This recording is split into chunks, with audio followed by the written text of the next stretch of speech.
Hello everyone, Dr. Spinach here. We all know that two-year internship program has been implemented for Fmge students, which is a very devastating news for many of the Fmge students who might have to spend an extra year doing internship for a very less pay in India, let's say. And I really empathize with you all, and I'm really sorry about that. So, I've been asked a question about this Fmge two-year internship program a lot. For those who've passed their Fmge exam but have not completed their internship, I've been asked questions regarding whether or not they should go to China, complete their internship there and get a degree and come back to India, or whether they should start their internship for 2 years in India itself. Now, let's take into consideration a few things here. You need to answer this question first. Whether going to China and doing your internship will mean you don't have to do an extra year of internship in India when you come back. The answer I received for this question was no. They will still have to do a probation year, that is compulsory 1 year rotatory internship in India, even after completing their internship in China and coming back to India. Okay. So that means no matter what, you still have to complete your 2-year internship. So it's important to take into account a few things before deciding what you want to do, whether to go back to China or start your internship in India. First, your university. Is your university allowing you to extend the degree time?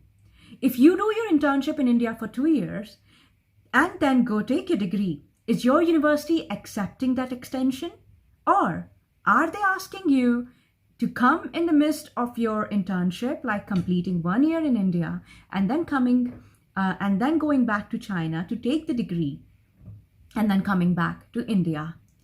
So in these cases, first of all, you need to know what is expected from you from your university, and then think of what's going to work for you in these circumstances. I hope I make sense there. So first, your university. Second, finances. Do you think your parents or your loan provider can cover one last year of internship in China? Think if that kind of money is a big deal for your parents or your financial provider, and if they can or cannot support you. Now, here, I want you to think it in a way to avoid taking biased decision on the basis of the stipend that has been that will be given to you by Indian hospitals. You still are a student and you are entitled to get support from your parents or your financial provider. So you have to think it in a way that if they are still capable of providing you with that kind of money, then own your studentship if you want to go back to China, and don't take your decisions on a delusion of getting money from during your internship in India, which is not even a fraction of your salary. Okay, so the third one is thinking about the timeline. So whether staying in India for 2 years or whether going back to China for 1 year and then coming back to India and completing the probation year of internship, which one of those would take you more time, and whether time is something that matters to a few months here and there matters to you a lot. So, well, I figured out after all of this, after having conversation with a few people, that when you complete, let's say you go back to China and complete your internship for 1 year. In that case, you get your degree and then you come back to India.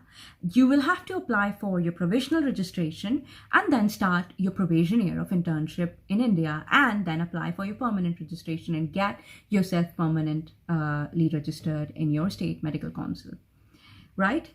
So that is like an year there, and then 3 to 4 months for getting your degree after your internship. And then coming back, applying for your provisional registration, that's like again 1 to 3 months of your time, and then starting your degree, your internship, and then applying for permanent. So, and let's take another scenario where you are completing your internship in India. So you have 1 year of internship, and then I heard that after completing 1 year of your internship, you will have to go back to China and take your degree and then come back to India. That means you have to give at least a minimum of 3 months of break there.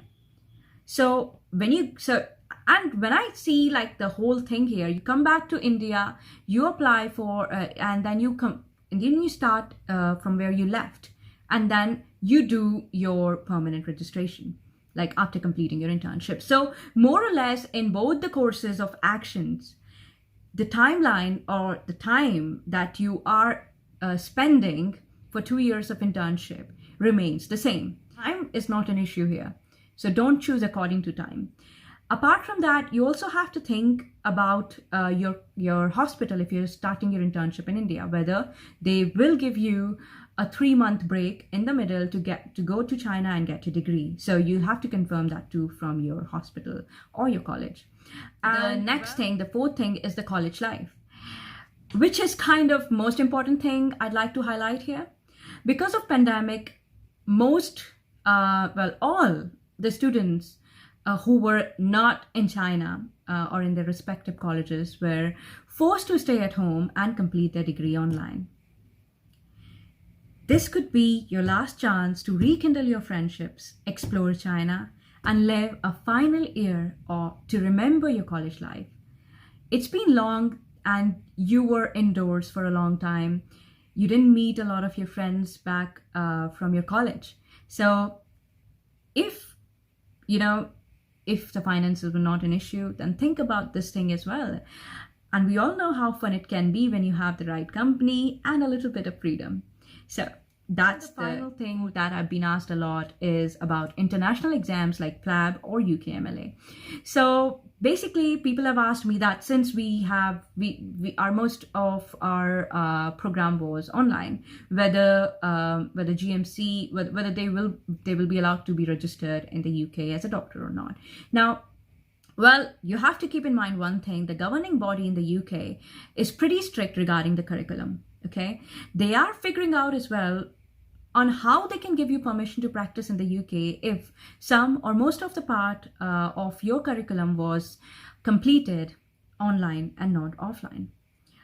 I am in no position to comment on this at the moment. I'm researching on NMLE exam as well, which is kind of like an exam that a foreign medical graduate has to give in order to practice medicine in China. Now, GMC has recently started asking for NMLE eligibility certificate from universities. So that's something I also need to dig on a little bit more. So I shall make a video covering that later on if I get more information on that. Now, finally, what you should do at this moment is, in order to take a decision, I'd like you to take a pen and paper and weigh all your pros and cons, write your pros and cons, and decide on choosing whether to go with China or complete your 2 years in India. Okay. It should not be a very hard decision to make. Go out on a walk today, get your mind cleared up, and ask yourself this question: do I want to go to China if finances were not an issue? Think of first thought that surfaces your mind. Well, yes, then don't think twice. Don't second guess, go with your gut. China's calling you. 中国在呼唤你. No, again, don't think anything else. India is your answer. Hindustan, meri jaan, tu jaane Hindustan. I hope this video can help you decide on your next step.